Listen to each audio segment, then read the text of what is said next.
young and talented Norwegian, but with some American blood, ATLE LIE MCGRATH. That was a nice intro. I'll tell you that much. Yeah, that was really good. I don't think you have such expectation of yourself, but you deserve that. Don't worry. That's nice of you to say. Well, he's an upcoming skier. He's born in the year 2000, so 19, 20 years old, and he's already shown his face in World Junior Championships. Am I right? Yeah, that's true. The results so far? Best results so far? I got a second in Alpine combined and a couple nice fourth places in downhill. And then this year everything got canceled, so that was too bad. But so some good medal they call. The good medals are good to learn, to get angry. Yeah, it's good, and I like championships are totally different from normal races because it's more like only top three matters, and it's kind of like it's more pressure in a way that you want to do well, but then also if you ski out, it doesn't really matter. So it's a different mindset, and it's good. It's really good to get to focus on that, so I can do better in future Olympics and World Championships. That sounds awesome, man. Mm-hmm. And some of you probably are guessing, and you're guessing right. He is the son of Felix McGrath. Amazing slalom skiers of the years back then, probably the Tomba time or just a bit before. Yeah, Tomba times. He was. Yeah. I've learned a lot from him. He was the one who introduced me to skiing. He was really smart because my mother was a Nordic skier, typical Norwegian Nordic skier, and my mom wanted me to go Nordic skiing, and my dad wanted me to do Alpine. And what he tricked me with was that every time we would go and ski, he would treat me to one of these huge cinnamon buns, like this big cinnamon bun. And that's why I liked skiing in the beginning, because I knew I was going to get like a big cinnamon bun at the end of every ski trip. Crazy, yeah. So where you got them, mom? Where did they meet? They met. My mom was a skier at University of Vermont, Nordic skier, and my dad was a coach. So that's where they met. Mm-hmm. Relationship coach, skier, athlete. Yeah, but not the same discipline at least, or same event. Yeah, interesting. So she was Nordic skiing, he was an Alpine skier coaching cross country. Yeah. Interesting. Mm-hmm. So you got clearly some good genes. That always helps. Yeah, I hope. Both good at gliding somehow, and so growing up, who was that helped you or inspired you? Both of them, I think. But what was the key? Do you think that you decided I want to do skiing as well? I want to become good at skiing. I never really thought much about doing this as a job. I've never thought of it as a job either. I ski because I think it's a lot of fun. It took me a while before I started skiing gates. I don't remember the first time I skied, but many years I would go around on twin tips and ski in the woods and just in general ski because I thought it was fun. And maybe when I was around 9 years old, that's when I joined my local ski club where my dad was a coach, and kind of skied from there, So just in general, I always thought it was fun, and I got a lot of friends out of it, and that's kind of just, the way it went. Yeah.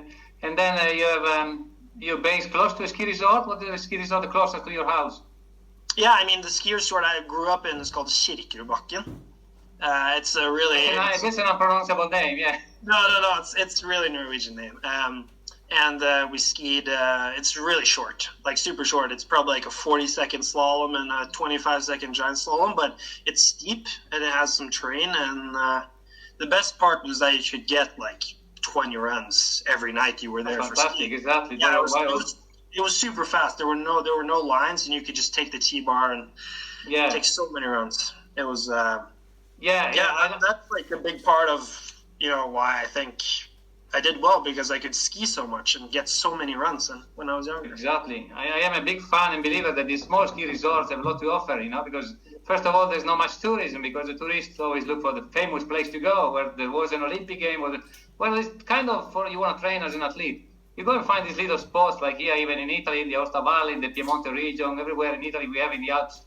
Some of these small cheeky resorts, that you need to ask the guys in the area, where should we go and train some steep? Where should we go and train some gliding, some super G type? And you find, first of all, they're very welcoming, because they're pleased to have you as a team. They offer you to use the gates, they groom you around the night before, they're really, kind. And then it's really nice for you because you can get so many runs, as you said. Yeah. You keep Absolutely. going.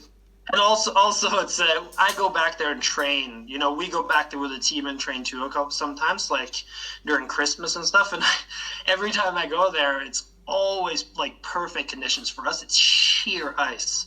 And although it's a 40-second slalom, it's probably the toughest 40 seconds I know anywhere because it's like so technical. So it's a really good hill. Just. So the circuit, the first year younger circuit, under 14 or something. You had to travel a lot already straight away. Yeah, we do. I mean, we travel a lot in Norway. It's pretty cool with the setup in Norway. I guess it's the same with like U14 and U16 and Italy and other. You just part of a junior team, or you get to train with the top guys of Norway? Oh.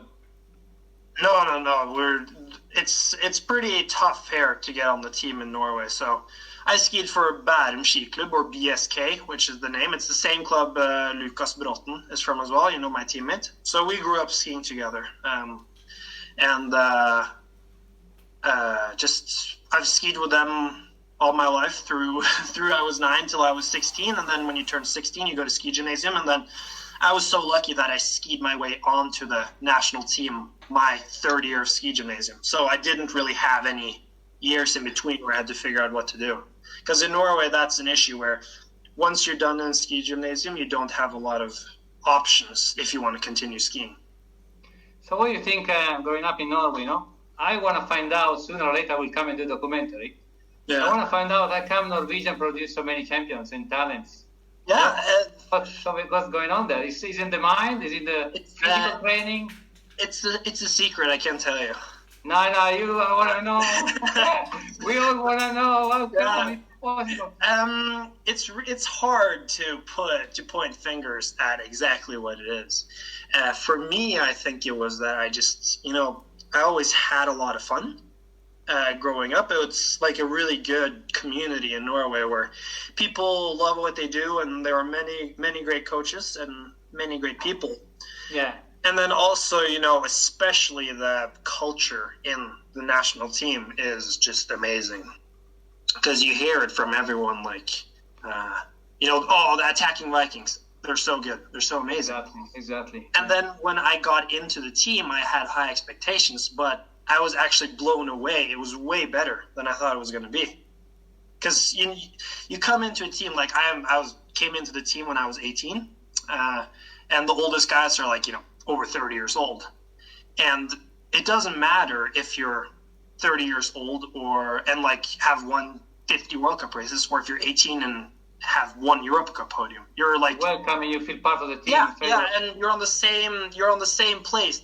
No one's worth more than anyone else. And I think that's a big part. We learn from each other. So I learn from all the older, more experienced guys, and then I can teach them some of my tricks. And also, when they're a bit, when they don't have much motivation to train, I can come and kick their ass a little, and then they have to. Exactly. That's some of the young, energy. So who was your idol growing up? Who were you looking at as an athlete? Oh, it's different. I really love Felix Norreiter. I thought he was an amazing. He's got the same name as your dad. Yeah, same name. That's not. I mean, he's just. I always admired the way he was, or the way he is, and how he skied, and then also, guys like Ted Ligety. I got to train with him last summer. That Mr. was like GS. We used to call. Remember on my page, you used to call him Mr. GS. Yeah, the carver.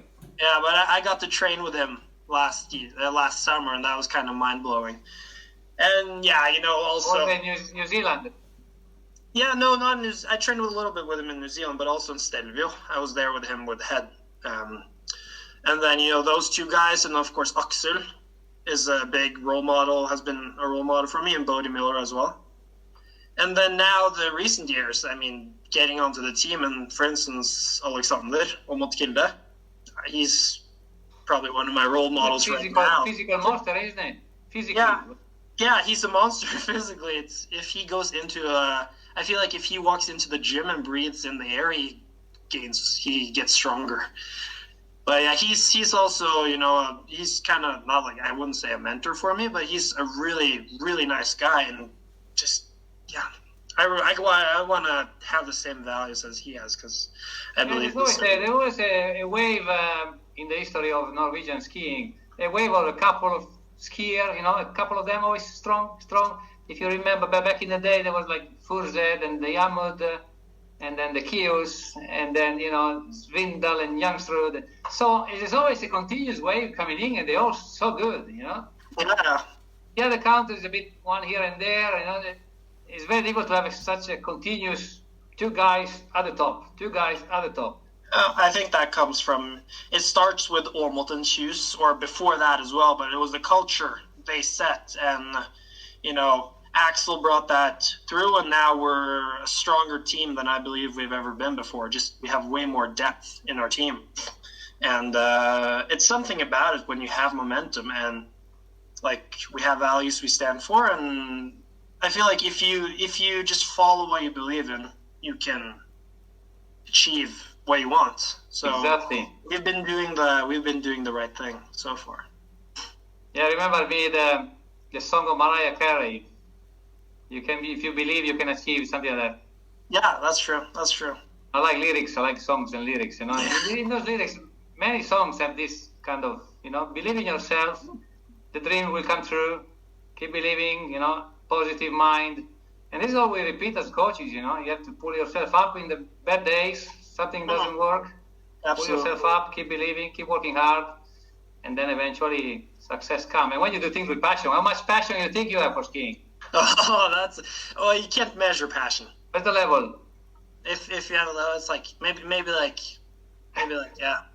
No, it's hard to measure, but I feel like it's it's good to have emotion in your skiing. It's like to really show that it means a lot, because it does. And if you put your heart into it, it's easier to actually work. And also when you're in it's easier to train skiing, but when you're in the worst of the dryland training and just killing yourself in the gym, you need to remember what you're working for. And as you said, you got already a lot of support over there and the fans behind. As soon as we posted today, me and you, that you were doing this, I got so many messages. Please let me know what time you're going on, guys. It's the Europe time, the US time. So many messages, guys. Well done. You picked a good guy here. Eh? I really appreciate it. It feels weird. I'm still a fanboy of everyone else, so it's weird to have people like that say that to me. That's fantastic when you're being, having an idol, and suddenly you are behind him, and you're still trying to pick up something and learning from him. So what do you pick up when you are next to, Christoffersen or whatever he was? It's different things, you can pick up, and different people can teach you different things. So it's hard to point out something specific, but it's all from, how to maintain energy over a long time. Like last year, was my first year racing Europa Cup and traveling, for instance, a lot. I'd never been gone for like a month away from home, and that's something that's really different, and always when you ski race in your own country, if you DNF 4 races in a row, you can just go home. But there you can't. Stuff like that, just your everyday life is maybe what you learn the most from, because that's what like actually matters. It's what you do every day. Right, yeah. Were you an only child, or you got brothers or sisters? No, I have a brother. I have a younger brother. He's 3 years younger. He's 3 years younger than me. He does not ski. He plays the trumpet, and he's amazing at that. So I actually really like having someone that doesn't ski, because it like breaks up. It brings me out of my world, because I'm so much in my own bubble. Exactly. Any competition in the family? Your dad sometimes kick you a little bit or something? Yeah, not as much anymore. It was before, but yeah, I mean, my mom will kick my ass going Nordic skiing still. Oh wow. Yeah, she's so there's always ways to get challenged in my. Besides alpine skiing, what sort of other activities you like doing or you do? I actually love playing golf. I do that a lot. It's just it's nice to do a sport that's not so physically tough. At least, and it's a great thing to do. And then a bit of a release, your mind or everything. Just relax, do something, and I like to I like pretty much everything, like biking, running, and yeah, I did a lot of sports when I was younger. I tried diving for a little while. Like that didn't work out too well. But yeah, in general, I like doing a lot of things, and I think are there some good sports facility up in Norway? Some good gyms, a good sports centers or something? Yeah, plenty. Everything's closed now though, but it's still plenty of good facilities up there. You guys have had the same lockdown as Italy as other parts of Europe? Not as strict. I mean, we haven't been locked down in our house. We've been advised to stay at home. It's not like this now anymore though. And then everything was closed, but things are starting to open again like they are in Italy. Did you receive programs for the future coming up? Yeah, like training programs and stuff. Yeah. We have. So we're probably going to do some skiing this summer because we don't know if we're going to go and, we don't know. We're maybe, normally we'll go to Sasve, but we don't know if we can go because of coronavirus. So luckily there are a couple of glaciers in Norway with a lot of snow. So we'll go and train some there this summer, hopefully. Hopefully we go back to normal life and do what we like doing, and you guys can start performing on proper snow. Yeah. Yeah, definitely. You still got snow there recently? Huh? Did you still have snowfalls over there recently? Yeah, I mean it was snowing in Oslo 4 days ago. And then that's the weather here though. It snows one day and then the next day it's 20 degrees in the sun. So yeah, even here in the Matterhorn, Slovenia is only 50 kilometers here behind me, and 2 days ago was snowing crazy. And here we were sunbathing on the balcony. So it's just ridiculous. The weather is just changed. But one positive aspect of this virus thing is that nature-wise, the air is fresher, more animals and wildlife to spot. But of course, it's the sad point of those who are being involved in the disease, but anyway, hopefully we are on the way up now. We are coming up. Yeah, and just I need to thank all the people who do the real work, who actually the nurses who treat the sick and everyone else, and also thank you to everyone who's staying at home because it's really important to continue this because it's not over. It won't be over for a while. So you still got one more year of junior championships? Yeah, I got one more year. I don't know where it is. Do you know? There is one medal missing, yeah? Yeah, there is one medal missing. Working on it. so we'll see. I was really hoping this year because I was in good shape in slalom and GS, and everything got canceled up in Larvik. But I got one more shot at it, so that would be. It's funny enough that you said you've been growing up skiing and training on small ski resorts, so mainly slalom technical stuff, and then you performed the best in gliding, like you did the 4th place in the downhill. Yeah, it's been. I skied a little bit more downhill, and one thing that Norwegians do is they ski a lot of speed. Like when you grow up, you do I did. I trained quite a bit of just not dangerous, but just super G and everything, just to do everything. Where did you get to do that? Lillehammer.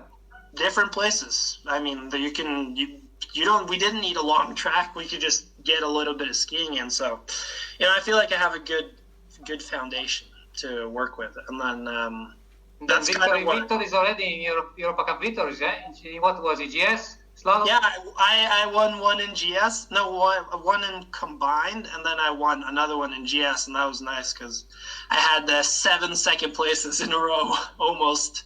Tocca tua vittoria, I'd have to do chapeau, see? Chapeau. They do the French. Chapeau, hats off.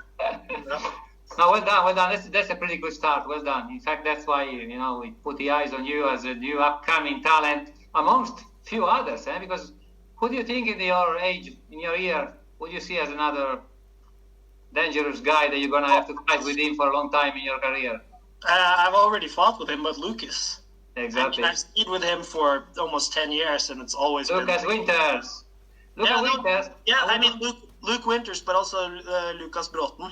Oh, right, yeah, exactly. Yeah, because we've skied together, and of course Luke Winters is great. Alex, who was here yesterday, amazing skier. And guys, when I was in Val d'Isère, I was away from the course as a photographer, and Luke Winters with bib number 42 came down second, not behind Pinturo, for a few hundreds of seconds.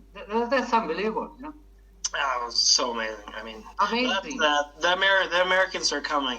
I mean, I know they are. And there are a few others that did the same. Yeah, brother did a few other things like that. Yeah. Where did he do that? I think another slaloming or something. He did something like that, brother. Starting back then and up first run within the top 10. Yeah. That's fantastic. So how do you deal with your nerves, the psychology aspects of you as an athlete? How you learn to deal with it? Yeah, it's of course it's very individual for everyone. But for me, I'm pretty, like, what should I say? I'm really pumped up normally, so I need to work on keeping myself calm, and that's mostly just I ski my best when I don't overthink too much and just. All right, not want to overdo it. Just go normal. Yeah, just go ski, have fun. That's what I always try and tell myself. Like, I'm actually living out my dream. This is what I want to do. So enjoy it while it lasts. You know. So you get to the start and let's go. That's it. You don't think. Yeah, that's what I try to do. I just I really just Yeah. going and skiing. For instance, the second run in Kitzbühel, I was standing in the start gate, and when you're in the start gate, you can see the finish area, and I can see that. I don't know how many 10,000s of people were there, but that was so cool because I was like, okay, that pumps you up so much, yeah. That young guy like you, that must be an adrenaline boost, yeah. Yeah, I was like, I'm gonna ski in front of these people. So that was that. Awesome. Those are the experiences I live for. That's awesome. Yeah, exactly. Being able to stay calm and say, I ski, I do what I do. I train for this thing, and I'm gonna do it. And that's it. Because if you start overthinking, that's it. Yeah. So it's difficult to teach. But what would you give as an advice to a 12 years old looking at you, wanting to become like you? Have as much fun as possible. I mean, that's the only deal. Do different things. Like, if your friends want to go play soccer with you, go do that. If they want to go cliff dive with you, go do that. Just enjoy. I mean, I believe that's the best way. Hard work and having fun, if they go hand in hand, you can go a long way. There's no secret. There's no secret formula. You just have to really enjoy what you do. Have fun, enjoy, and go for it. And then, how did your parents interfere somehow? How did they react to your victories or to your?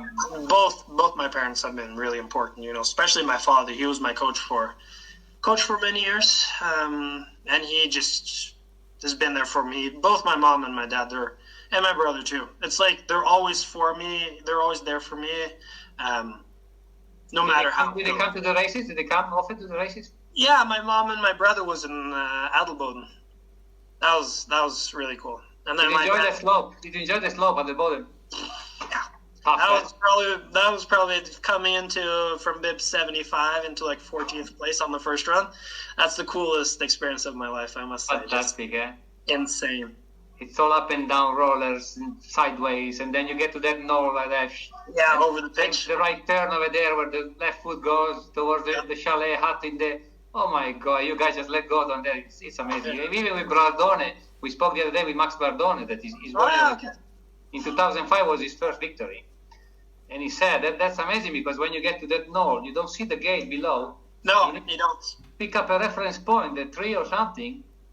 It's in a fraction of a second. You have to look at the tree and say, "Oh, that's the time to go," because you don't see it. Yeah, it's so cool. It's so cool. That was your first time that you skied the Boden? I skied it. My first World Cup race was in ATLE in 2019. That was cool. I crashed so hard. I hooked a gate in my neck, and I had from about here to here, I had a huge burn mark. But it was still really cool. That show that you are trying to exaggerate, yeah, as you said before. Yeah, I was going so hard. I was trying all I could. I was leaving nothing behind. So. But now having the awareness that you start believing yourself and realizing, well, I actually won a few World Cup races. So you go to the World Cups thinking the same way. You think I'm gonna ski the same, or you thinking I'm gonna step up my game, try to do more. Just ski the same. It's the same. I've learned that I need to focus on what I can do. I can't control anything else. So it's been new with more attention, more media and everything, but I think it's cool. It's a part of it. And then I'll just keep on focusing on myself. That's the most important thing for me. Fantastic. You seem to have the best attitude, the right age to That's nice. And what sort of diet? Do you have a special diet? What Norwegians eat? We eat. No, we don't eat anything special. I actually try and eat as much as I can because we're so active, and especially during winter. So try and eat a lot of vegetables, and then quite a bit of different meat and fish, and nothing really more than that. And we're also like most of the year we live in hotels, so you're served something. But I try and eat as much as possible. That's kind of my policy. Traveling around, where do you find the best food, and where do you find the worst food? North Italy. North Italy is the best food. Yay! I have to say, the pizza and pasta. Yeah, exactly. It's so good. And then I don't know where the worst food is. I mean, it all depends what you order. Yeah. I see the comment from Scott. Thank you. The good values are the foundation that supports all the hard work. That's a good and entertaining interview. Well done. Hey, ATLE. Thank you for doing this good interview. See? Yeah, thank you for arranging it. You got the positive vibes. Yeah, that's good. Can you tell us a funny comment that you heard from a coach growing up? Like in Italy, there are so many funny comments. Don't sit back, don't look forward, don't do this, don't do that. Oh yeah. Oh. Something that makes you. Do you remind anything? I need a. What was the funny thing I was told? When I was younger, the fall line it's the straight line that goes down the hill. I didn't understand really what it was.